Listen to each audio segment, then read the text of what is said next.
हरे नमः.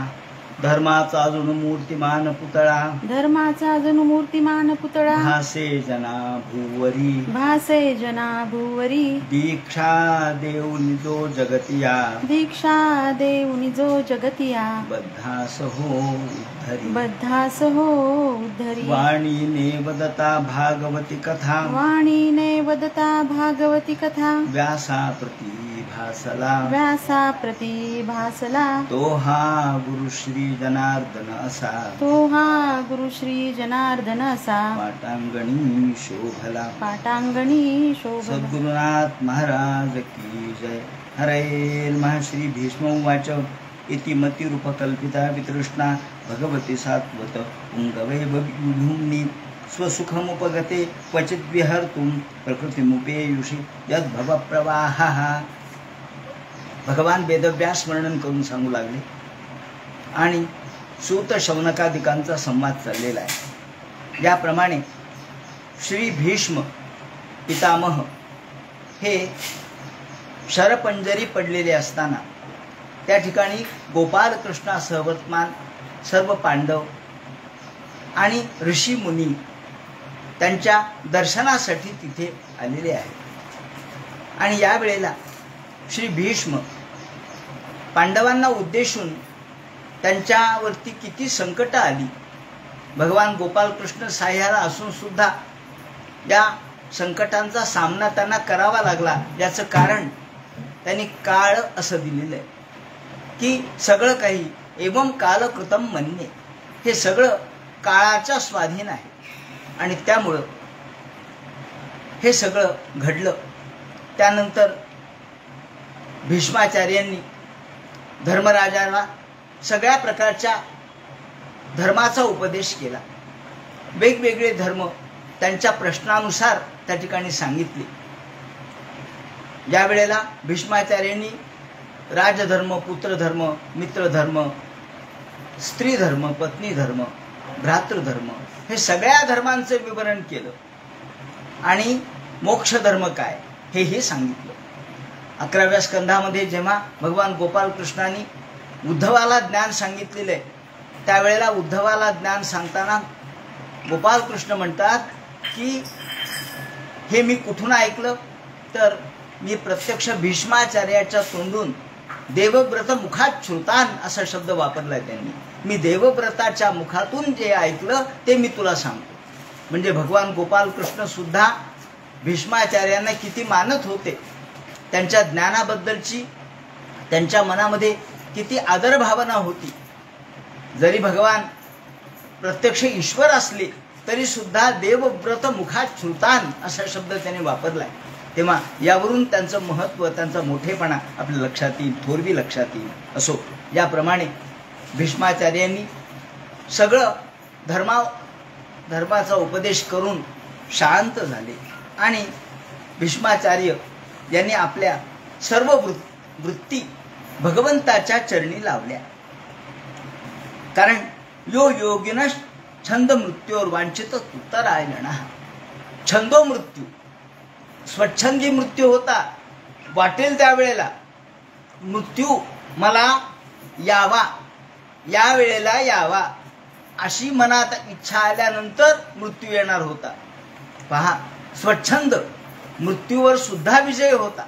आणि म्हणून यो योगिनश छंद मृत्यूवर, त्यांच्या मनावर मृत्यू कधी यायचा हे त्यांनी ठरवलेलं आहे. आणि उत्तरायणाची वाट पाहत ते थांबले होते. ज्याला म्हणतात अधिकार, ज्याला म्हणतात मोठेपणा, ज्याला म्हणतात योगाधिकार. आणि या वेळेला त्यांनी आपली वाणीवर पूर्ण नियंत्रण मिळवलं आणि वाणी अर्थात वाचा हिचा उपशम केला, वाचेचा उपशम केला.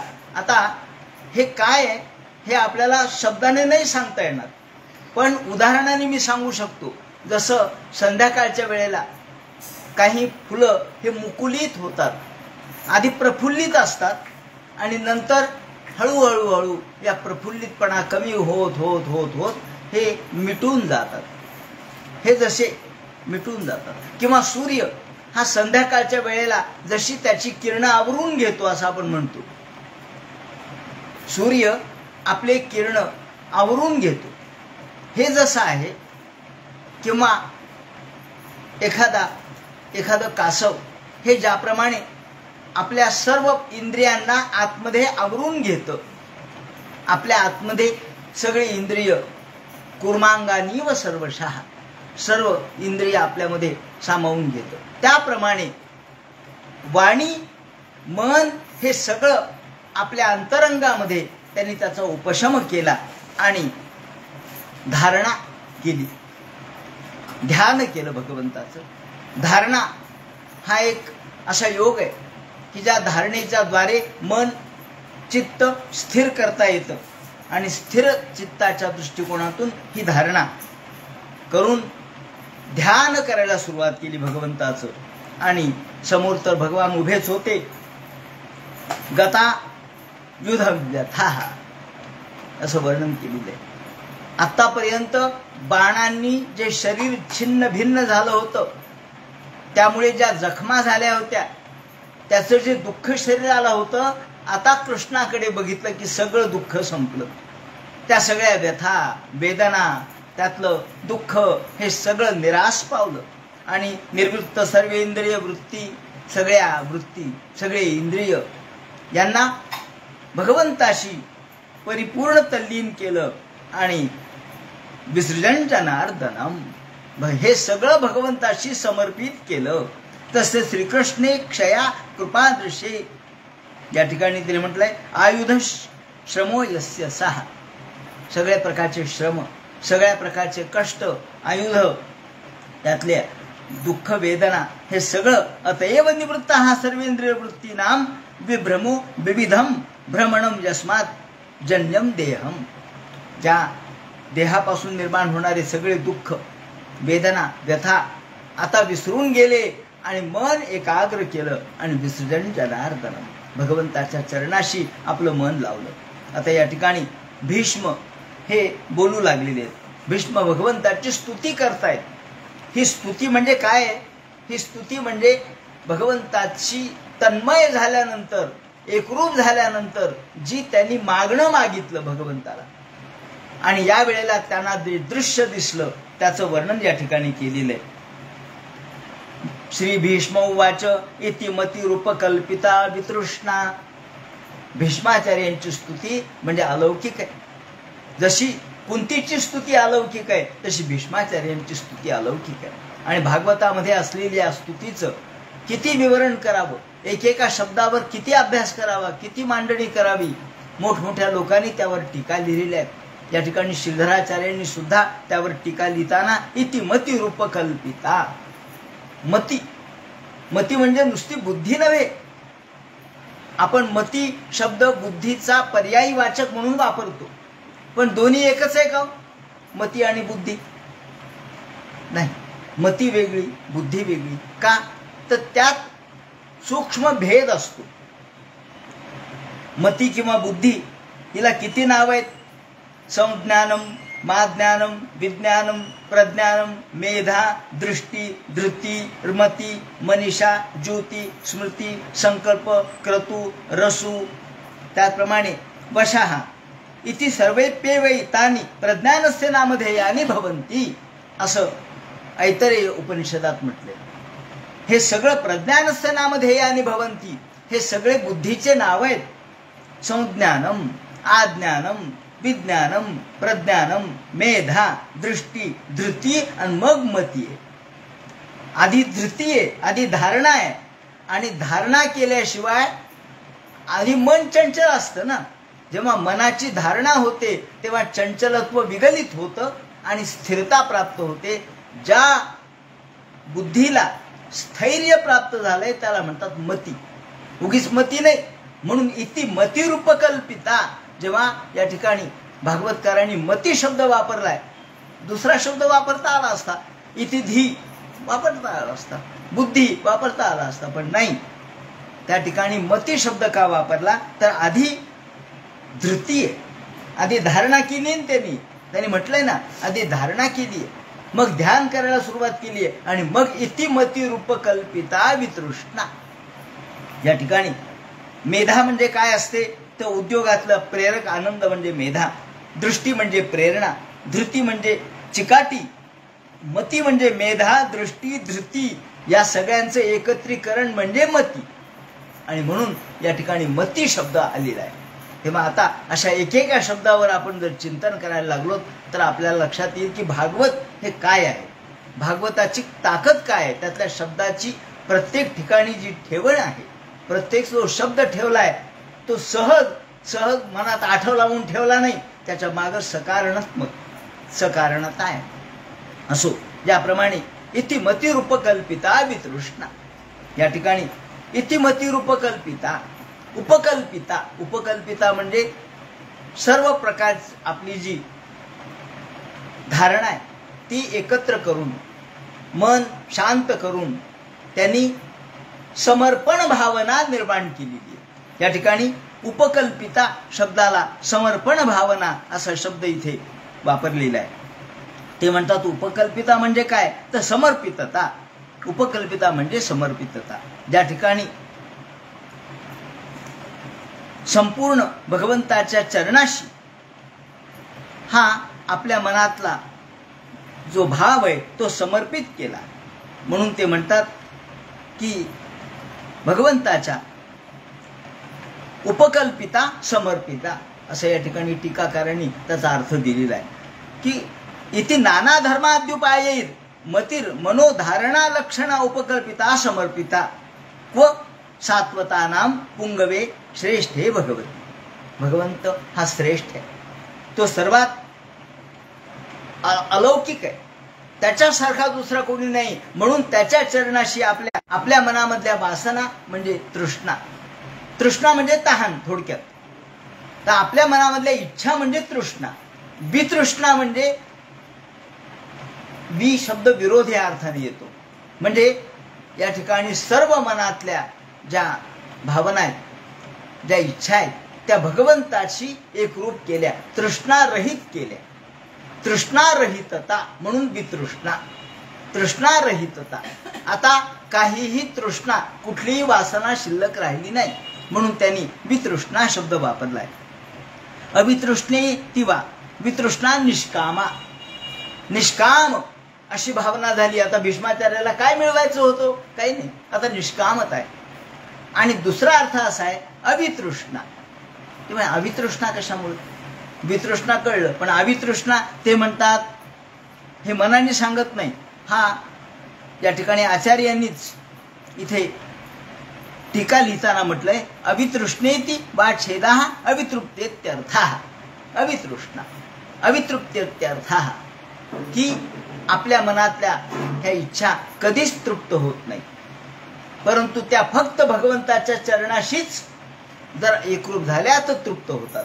म्हणजे तृप्ती ही संसारात नाहीये, संसार हा अतृप्तीचाच आहे. तृप्ती ही फक्त भगवंताच्या चरणाशीच आहे.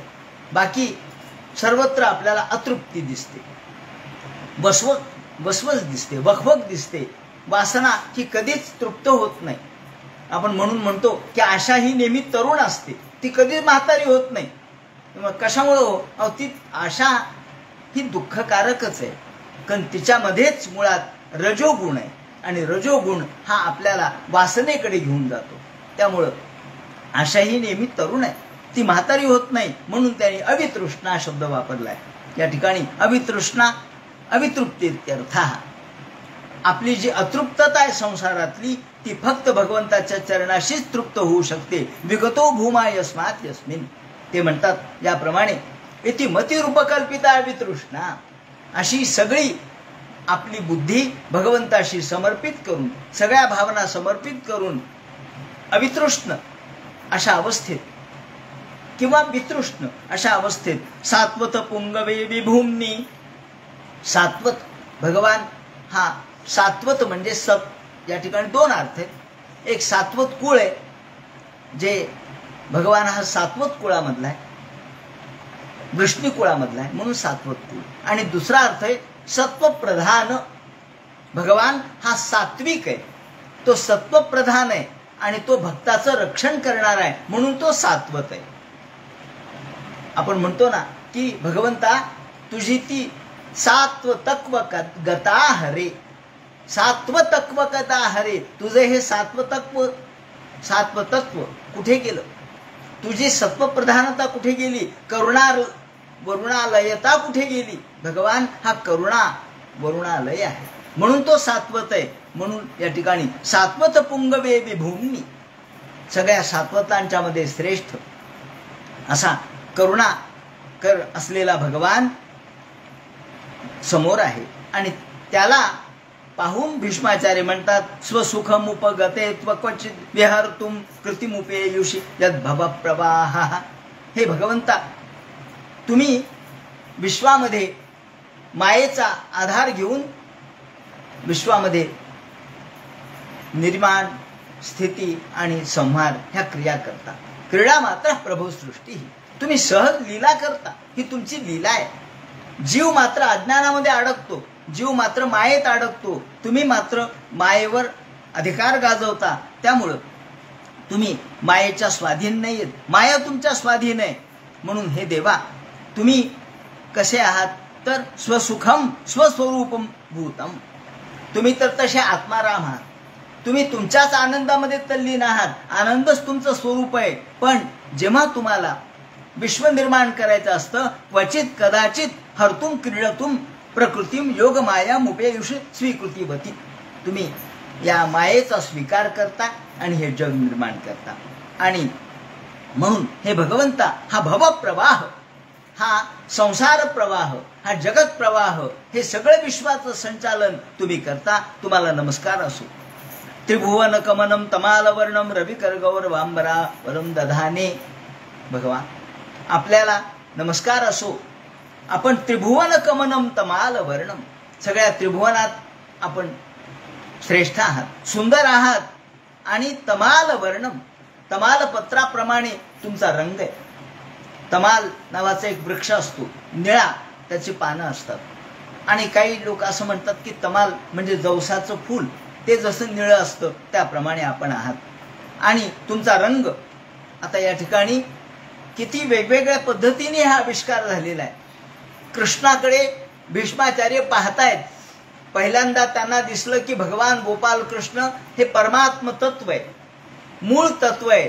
ते या ठिकाणी क्रीडा करण्यासाठी आलेले, म्हणजे पहिल्यांदा त्यांच्या मूळ तत्वावर ते जागृत आहेत. नंतर या ठिकाणी क्रीडा करण्यासाठी आलंय. क्रीडा मात्रम प्रभू सृष्टी ही त्यांची लीला आहे. आणि म्हणून त्यांनी सगुणावतार धारण केलाय, तो समोर आहे. म्हणजे आता पुन्हा सगुणाकडे आले. पुन्हा सगुणाचं वर्णन करताना आधी दृश्य स्वरूप, रंगाकडे माणसाचं लक्ष जात असतं. आधी कधी माणूस रंगाकडे पहिल्यांदा पाहतो, रूप नंतर दिसतं, आधी रंग दिसतो. कोणत्या रंगाचा शर्ट घातला, कोणत्या रंगाची साडी घातली, हे आधी दिसतं. रंग, मग रूप, मग गुण, हे नंतर दिसायला लागतं. ते म्हणतात त्रिभुवन कमनम तमाल वर्णम रविकर गौरवाम बरं दधाने. हे देवा, आपण जे वस्त्र धारण केले नाही, जे पितांबर धारण केलेला आहे, तो कसा आहे? तो सकाळच्या वेळचं सूर्यप्रकाश जसा असावा.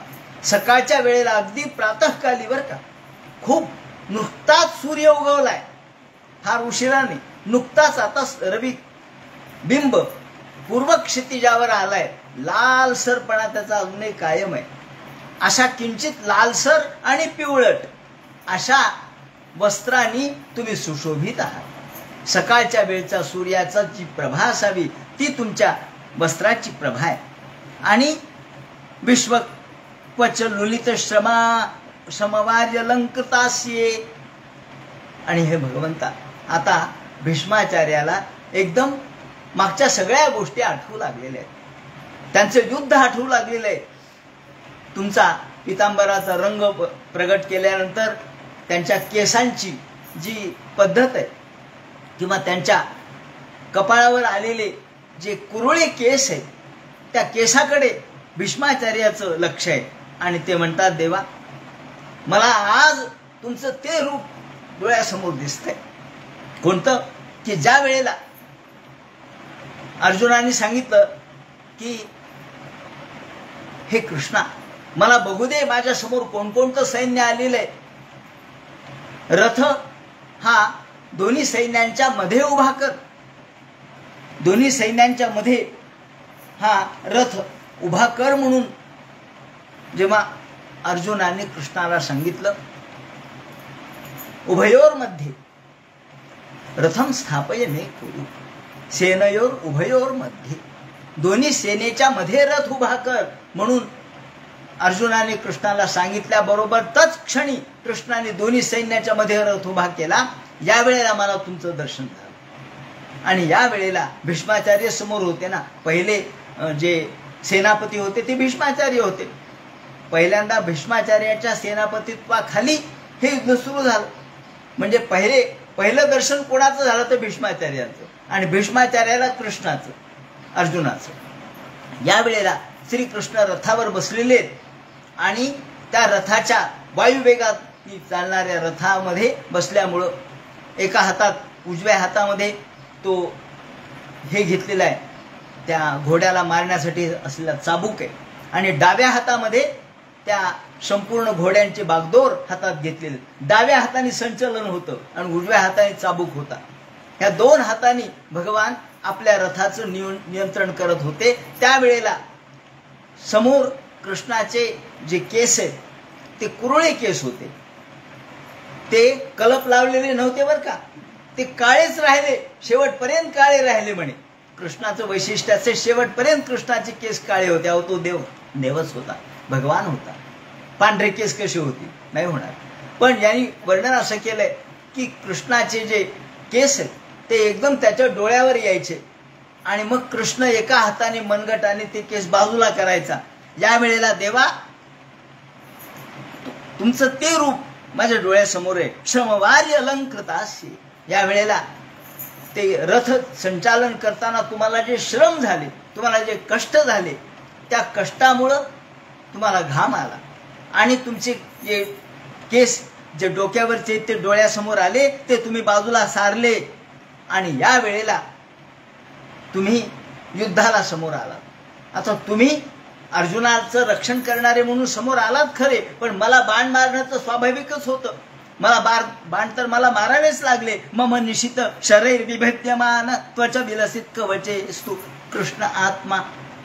माझे बाणास पुढे बाणाच्या मोठ्या अलौकिक अशा प्रकारच्या पावसाने बाण हे पावसाप्रमाणे चालत होते. माझे एका बाणातून हजारो बाण निघत होते, आणि पावसासारखे बाणाचे वर्षाव अर्जुनावर करता करता तुम्हालाही लागत होते, कारण तुम्ही समोर होतात.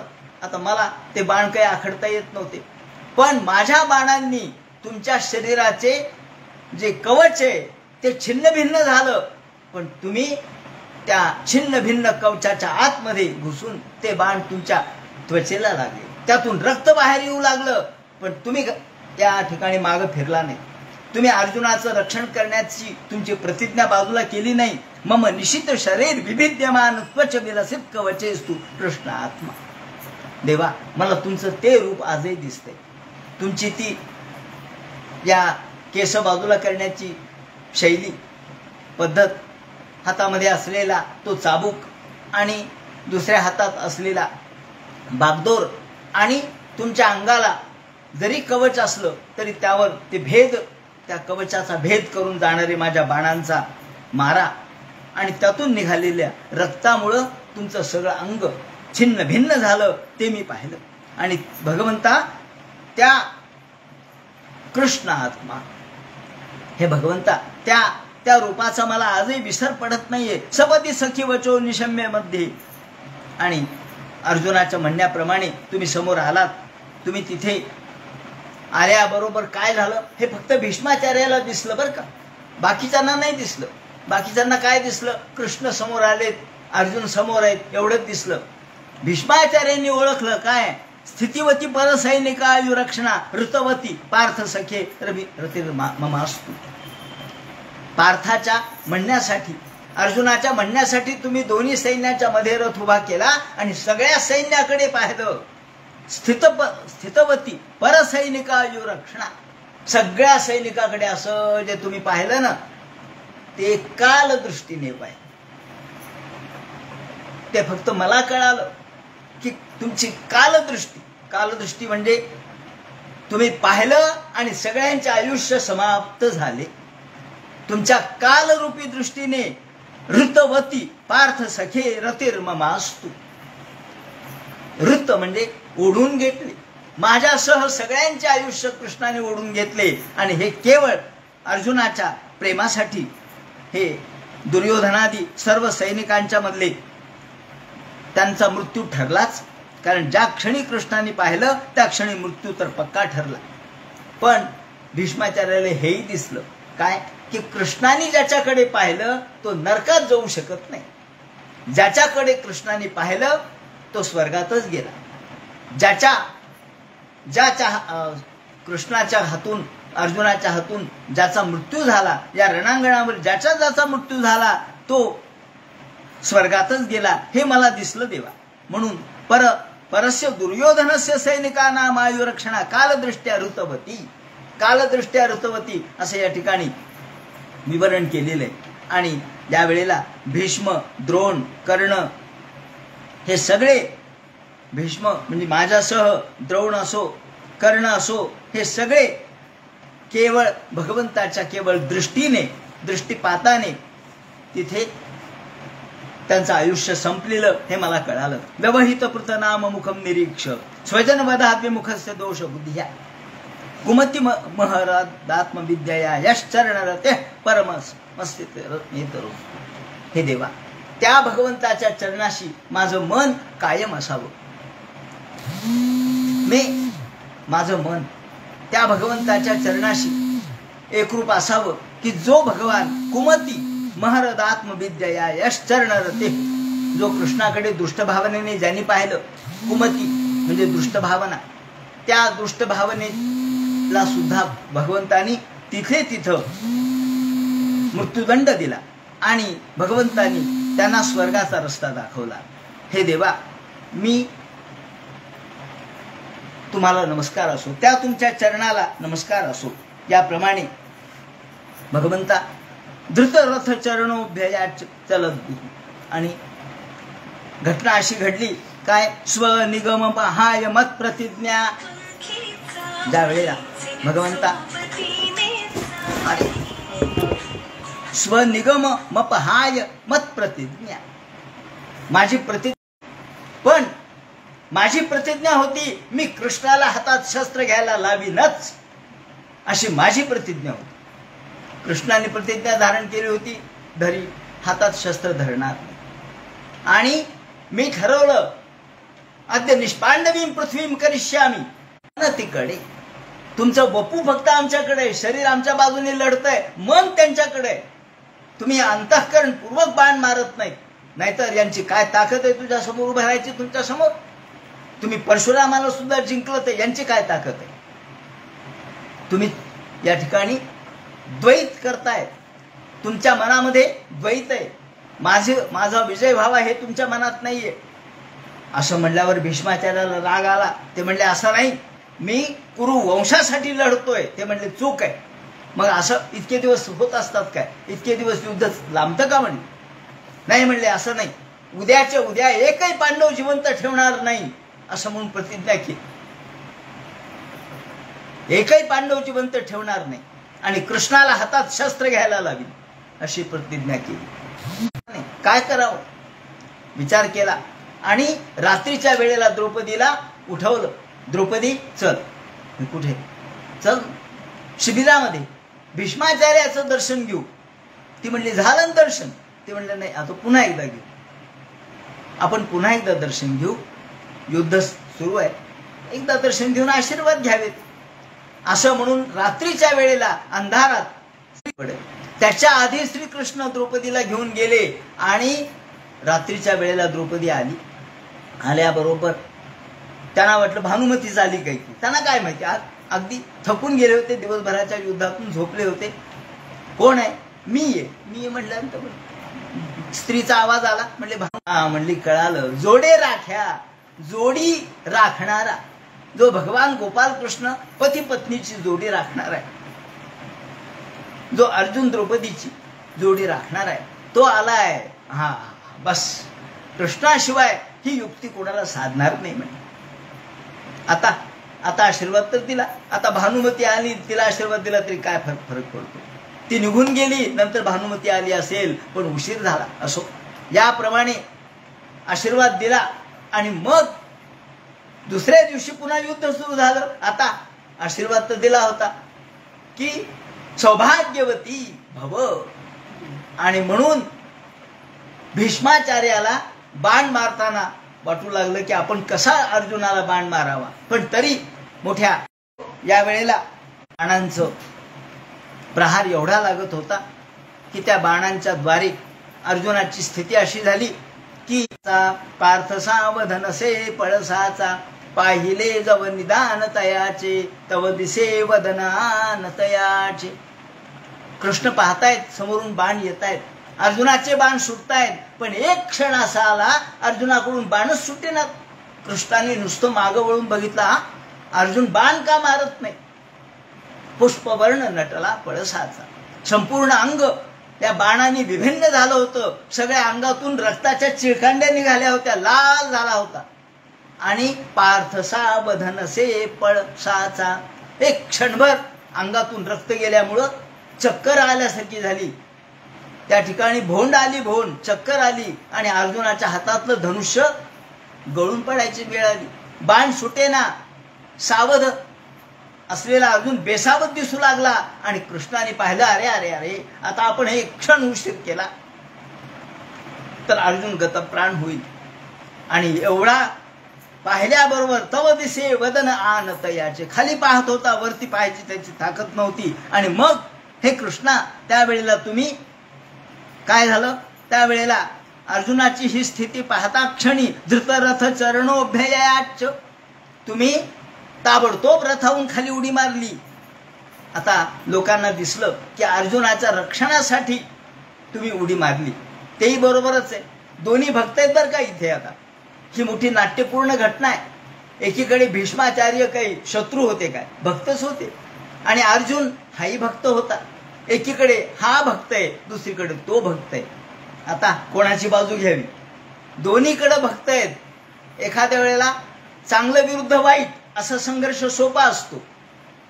रावण राम हा संघर्ष सोपा आहे, रावण वाईट आहे, राम चांगले आहेत.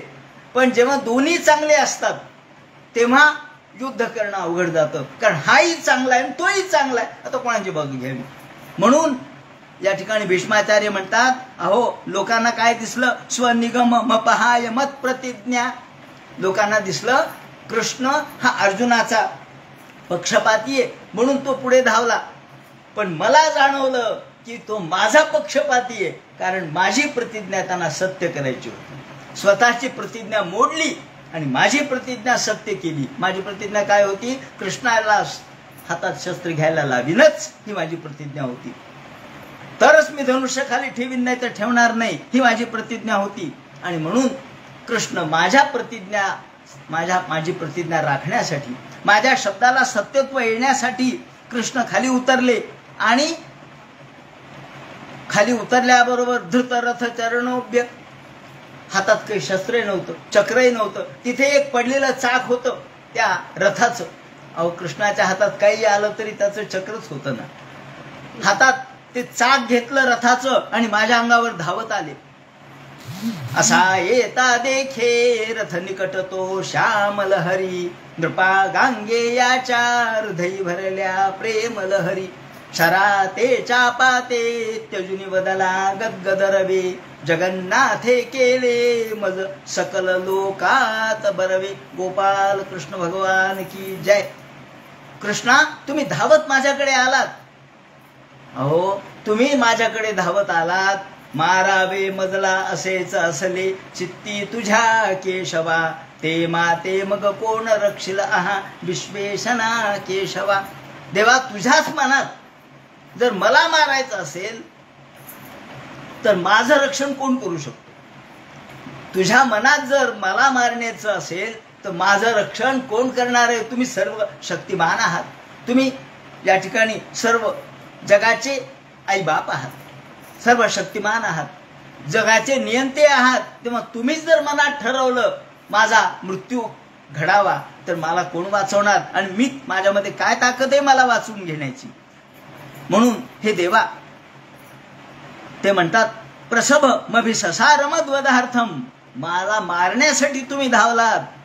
आणि एकदम त्यावेळेला देवा तुमचं वस्त्र कुठे पडलं, उत्तरीय कृष्णाच्या अंगावर उपरणं असेल, आणि ज्या वेळेला तुम्ही त्या रथातून खाली उडी मारली आणि एक चाक हातात घेतलं त्या खाली पडलेलं जमिनीवरचं, आणि माझ्या अंगावर जेव्हा धावत आलात तेव्हा तुमचं ते रूप पाहत असताना मला खरोखर आनंद झाला.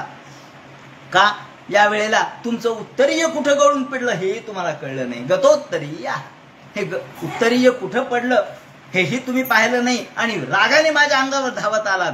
भगवती रतिरस्तु मे मुमूर्षु, आणि आज मी मुमूर्षु मृत्यूचे क्षण मोजतोय, अशा मला ते रूप आजही दिसतंय. त्या रूपाने माझं रक्षण करावं, त्या रूपावर माझं प्रेम जडावं. मी तुम्हाला नमस्कार करतो देवा.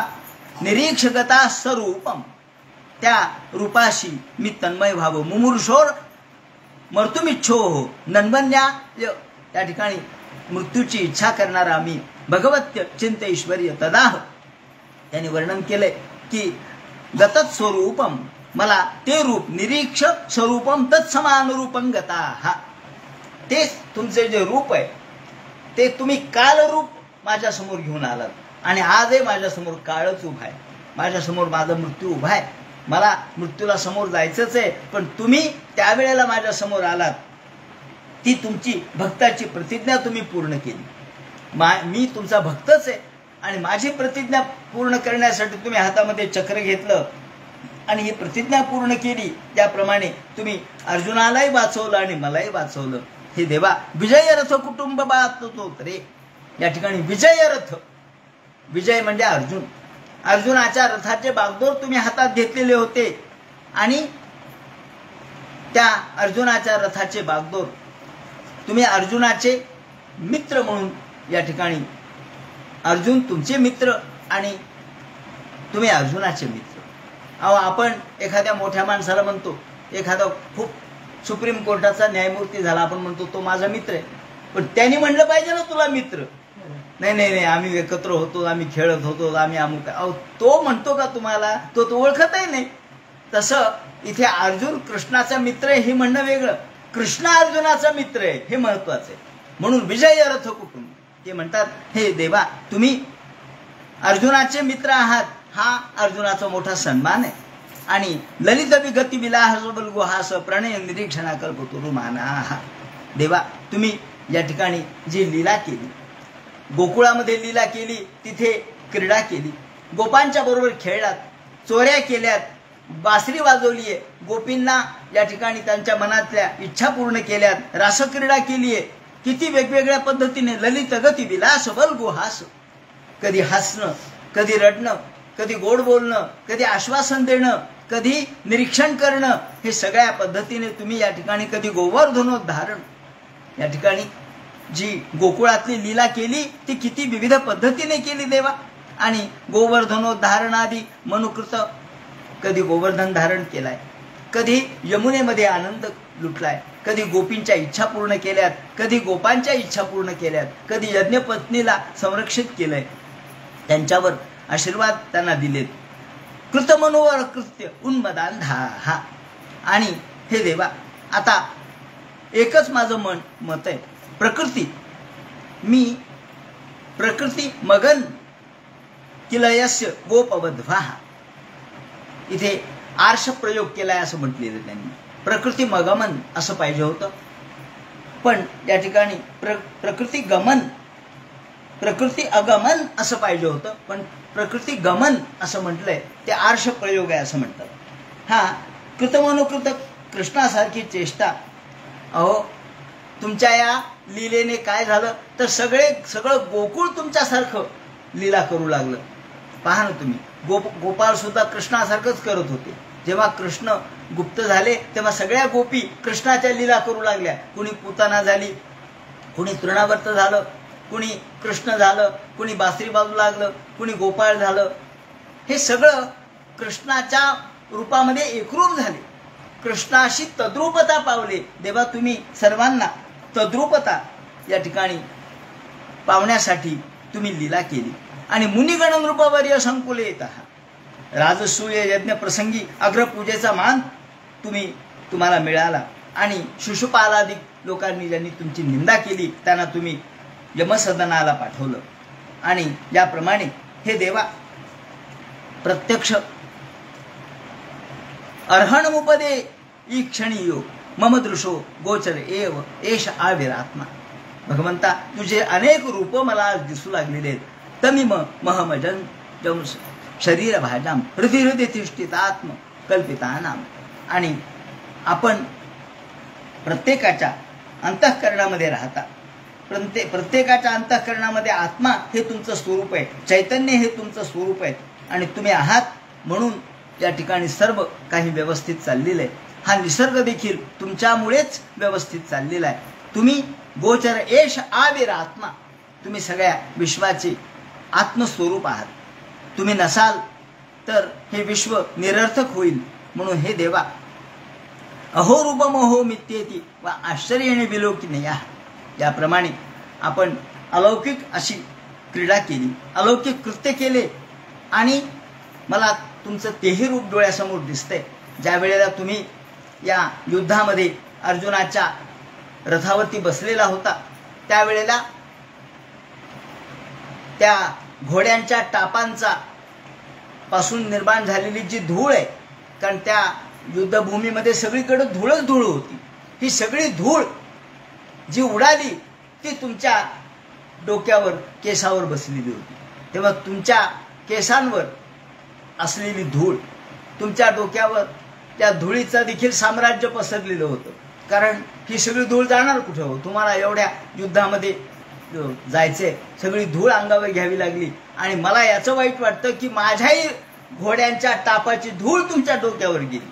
याचं मला वाईट वाटतं की मी काहीच करू शकत नाही, कारण तुम्ही तिथे उपस्थित होता आणि माझ्या ज्या घोड्यांच्या टापाच्या पायाखालची धूळ ही तुमच्या डोक्यावर मस्तकावर गेली आणि त्यांनी तुमच्या केसांवर एक प्रकारचं धुळकटपणा निर्माण झाला. तोही मला आज दिसतोय देवा. तेव्हा भगवंता तुमचं हे रूप, त्या रूपाशी मी तन्मय व्हावं.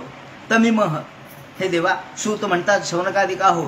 ज्याप्रमाणे भीष्माचार्यांनी भगवंताची स्तुती केली, अधिभौतिक अधिदैविक आध्यात्मिक असं ह्या दैवांच्या पलीकडे आपलं स्वरूप आहे. तुम्ही माणसाला हे सगळे बाधक आहेत, माणसाला ह्या सगळ्या गोष्टी बाधक आहेत, पण तुम्ही या सगळ्याच्या पलीकडचे आहात. की पर्जन्य वेळेवर पडतो किंवा हे सगळं वेळेवर होतं याचं कारण तुम्ही आहात. म्हणून सूर्याच्या उपाधीमुळं, ज्याप्रमाणे सूर्य हा एक आहे पण पाण्याच्या उपाधीमुळे तो अनेक दिसतो, त्याप्रमाणे तुम्ही एक आहात पण सर्व वेगवेगळे लोकांना दिसतात. कारण तुम्ही जरी एक असलात, सगळ्यांचा आत्मा एक असला तरी ह्या सगळ्यांच्या भिन्न भिन्न असणाऱ्या भांड्यामुळं किंवा ज्याला आपण आपल्या उपाधीमुळं हा भगवान वेगवेगळा दिसतो. याप्रमाणे भगवंता आपल्या मुनिगण नृपवर्य संकुलांते सदसिदुष्ट राजसूय येषाम. याप्रमाणे तमिमह मजम शरीर भाजाम रुधिरधिष्ठित मात्मकल्पितानाम. वेगवेगळ्या शरीराच्या द्वारे सगळ्या देहांमध्ये तुम्हीच अधिष्ठित आहात, पण भिन्न भिन्न हृदयामध्ये भिन्न भिन्न असणाऱ्या उपाधीमुळे तुम्ही वेगळे दिसता. वास्तविक तुम्ही एकच आहात. ज्याप्रमाणे भीष्माचार्यांनी भगवंताची स्तुती केली आणि सूत म्हणतात कृष्ण एवं भगवती मनोवाग दृष्टी वृत्तीभिः. मनोवाग दृष्टी, मन वाणी आणि दृष्टी ही एक केली. दृष्टी कृष्णाकडे होती, मन कृष्णाकडे होतं आणि वाणी सुद्धा कृष्णाशी एकरूप केली. मन वाणी आणि दृष्टी या तीन गोष्टी, या तिन्हीचे एकात्मता जेव्हा साधते तेव्हा योग साधतो. योग म्हणजे काय? या तिन्हीचे एकत्रीकरण. आपली काय असते? दृष्टी एकीकडे असते, मन एकीकडे असतं आणि आपल्याला दिसतं एक, त्यामुळं बोलतो आपण एक. वाणी, मन आणि दृष्टी ही एक केली आणि ते म्हणतात आत्मन्यात्मान भावेशो आपल्या अंतःकरणामध्ये भगवंताचं जे रूप आहे ते साठवलं आणि या वेळेला आत्मन्यात्मान मावेश्य सोंत श्वास उपारमत आणि अंतिमतः तो युद्ध प्रसंग त्याप्रमाणे गोकुळातल्या लीला भगवंताचं श्रेष्ठत्व प्रगट करणारं राजसूय यज्ञ या सगळ्यांचं पुन्हा एकदा चिंतन मनन डोळ्यासमोर करून ते प्रगटीकरण करून भगवंताशी तद्रूपता साधली. मन वाणी आणि चित्त, वाणी मन आणि दृष्टी एक करून फक्त एक श्वास तेवढा घेतला. एक श्वास घेतला आणि शांत झाले. गोपाल कृष्ण भगवान की जय. आत्मन्यात्मान मावेश्य सोंत श्वास उपारमत या ठिकाणी उपारमत शब्दाने त्या ठिकाणी त्याने त्याचा उपसंहार केला. संपूर्ण आपलं शरीर मन वाणी भगवंताशी एकरूप करून ही तद्रूपता साधली आणि एक श्वास फक्त तेवढा दीर्घ श्वास घेतला आणि प्राण सोडला. या ठिकाणी संपद्यमान माज्ञाय भीष्मं ब्रह्मणि निष्कले सर्वे बभूव तूष्णीम वयम सांसी दिनात्ये. नुकतीच संध्याकाळ होत आलेली होती, सूर्यास्ताला जात होता. तत्पूर्वी हा श्वास सोडला. या ठिकाणी त्यांनी आपलं या आयुष्य समाप्त केलं. आकाशामध्ये सगळे देव जमा झाले की एवढा मोठ्या या महात्म्याचा आज हा जो शेवट आहे तो कसा झाला तो पहा. प्रत्यक्ष भगवान समोर आहेत आणि आकाशातून पुष्पवर्षाव झाला. तत्र दुंदुभीवर नेदूर आकाशामध्ये दुंदुभी वाजू लागल्या. पुष्पवर्षाव झाला. माणसांनी देवांनी सर्वांनी गंधर्वांनी सर्वांनी त्यांच्यावरती पुष्पवर्षाव केला आणि गोपाल कृष्ण भगवान की जय जय जयकार केला.